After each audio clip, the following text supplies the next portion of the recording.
Sarah Brightman spent more than 4 decades building a life that seemed almost impossible to break. Her voice filled theaters, Olympic stadiums, arenas, and cathedrals. She became the original Christine in The Phantom of the Opera and one of the world's most successful classical crossover singers. Yet behind that polished career were broken relationships, painful family loss, difficult choices about motherhood, and a grief that followed her for years. The public heard the beautiful voice. The private story was much harder to hear. Sarah Brightman's story did not begin with fame. It began with discipline. She was born in 1960 in Berkhamsted, Hertfordshire, the oldest of 6 children. At only 3 years old, she began taking dance and piano lessons. By 11, she had entered a school devoted to the performing arts. At 13, she made her theatrical debut in I and Albert in London's Piccadilly Theatre. For most children, 13 is an age of school, friends, and figuring out who they might become. For Sarah, the answer was already taking shape under stage lights. She was learning something that would define almost every part of her adult life. Perform. Improve. Keep moving. Her early career moved quickly. She joined the television dance group Pan's People in the 1970s. Then came Hot Gossip, a dance troupe that produced the hit, I Lost My Heart to a Starship Trooper. The record sold hundreds of thousands of copies and reached the UK charts. But Brightman was not satisfied with being a dancer or a pop performer.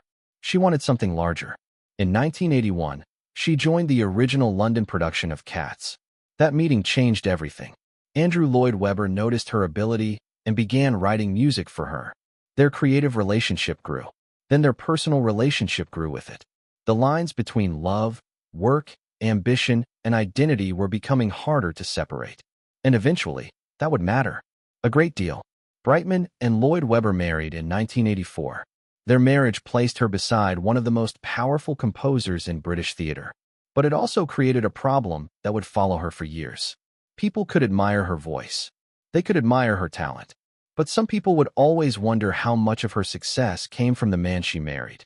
That question became especially difficult when Lloyd Webber created the role of Christine Day for her in The Phantom of the Opera.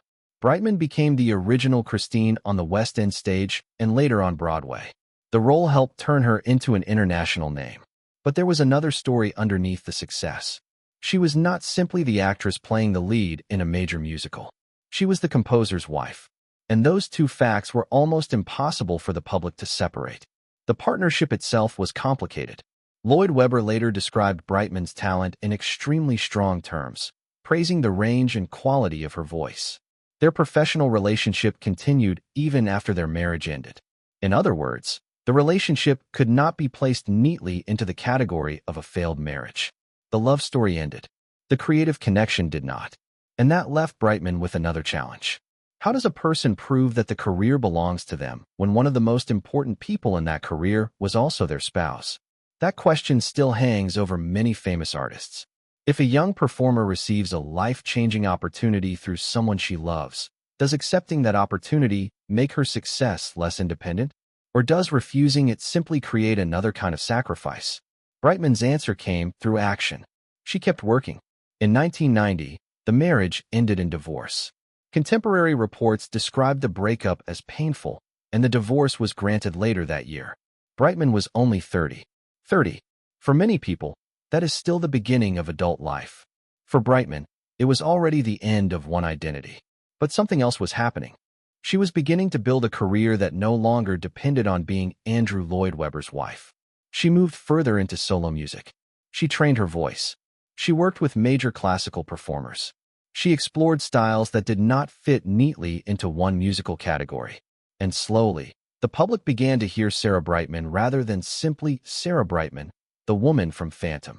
That distinction mattered, because success can become its own trap. Once an artist becomes famous for one thing, people often expect the same thing forever. Brightman did the opposite. She changed. She experimented. She crossed between musical theater, classical music, pop, and what would later become known as classical crossover. Her career eventually produced one of her most recognizable recordings, Time to Say Goodbye, her collaboration with Andrea Bocelli. The song became a huge international success. It was beautiful. It was also symbolic.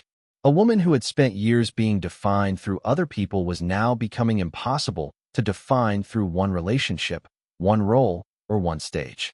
Her career had become her own, but the personal cost of that life was becoming clearer. Brightman later spent about a decade in a relationship with producer Frank Peterson. During that period, the couple tried unsuccessfully to have children.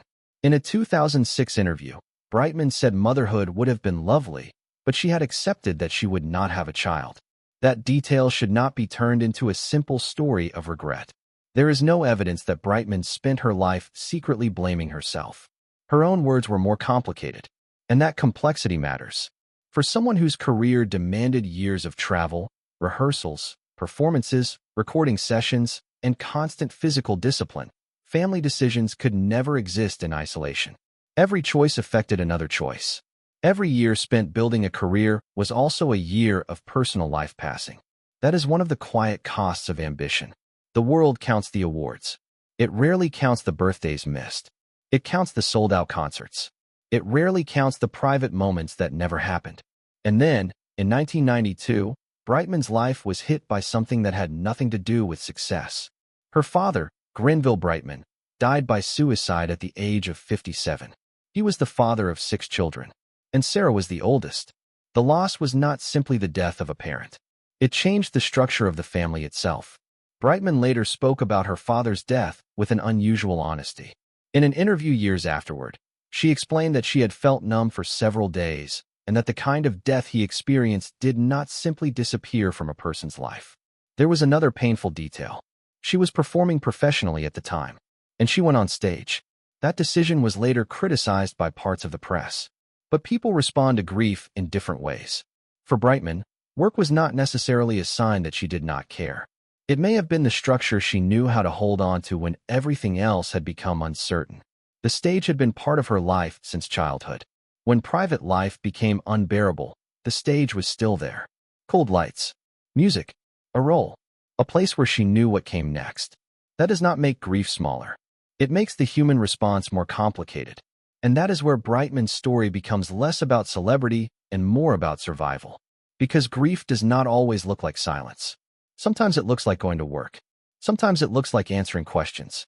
Sometimes it looks like singing while something inside the family has changed forever. Stories like this are rarely about fame alone. If these quieter, human stories matter, subscribing means staying with the people behind the public image and discovering the facts that rarely make it into the spotlight. Brightman continued. That became one of the defining patterns of her life. She did not disappear after the divorce. She did not stop after the family tragedy. She did not allow one musical role to become the final chapter of her career. Instead, she expanded. She performed internationally. She recorded new music. She appeared at major events. She performed at the 1992 Barcelona Olympics and the 2008 Beijing Olympics. Her official biography now describes a career spanning more than 40 years, with tens of millions of recordings sold and more than 180 gold and platinum awards across many countries. From the outside, this looks like triumph. But the deeper story is more interesting. Because success does not erase what came before it. It simply gives the world more things to look at. A new album, a new concert, a new costume, a new photograph, a new performance. And behind all of it is the same person carrying the same memories. Brightman once described her life as moving constantly between countries and work, even joking that an airplane felt like home. That sentence says more than it first appears to. For decades, movement was part of her identity. Always somewhere. Always preparing. Always becoming the next version of herself. There is freedom in that life. But there can also be loneliness. Most people will never perform before thousands of people or hear their voice echo through an Olympic stadium. But almost everyone understands another part of Sarah Brightman's story. The feeling of continuing to work while carrying something private. The pressure to keep going because other people are depending on you. The realization that getting older does not automatically make old pain disappear. Sometimes people become very good at functioning. They become good at smiling, good at showing up, good at saying, "I'm fine." And the world believes them because the work gets done. Brightman's career shows how easily achievement can hide the human cost of the person achieving it. But there is an important reason not to end her story with sadness. Because Sarah Brightman did not simply survive difficult chapters. She kept changing. She entered her 60s with the same willingness to work that had shaped her since childhood. At 65, she was still being interviewed about music, her career, and new touring plans. A 2026 interview described her reflecting on more than 4 decades in music while discussing a new tour. That matters, because the title may call her story tragic. But her life is more complicated than that word. There was tragedy. There was loss. There were relationships that ended. There were dreams that did not happen in the way she once imagined. But there was also reinvention. There was independence. There was music. And there was the decision to keep living forward rather than allowing the past to become the only explanation for the present. That may be the most revealing part of Sarah Brightman's story. The public often wants a clean ending. A beginning. A rise. A fall.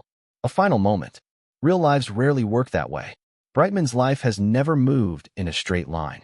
The little girl taking piano and dance lessons at 3 could not have known where that discipline would lead. The young performer in Cats could not have known that she would become Christine Day.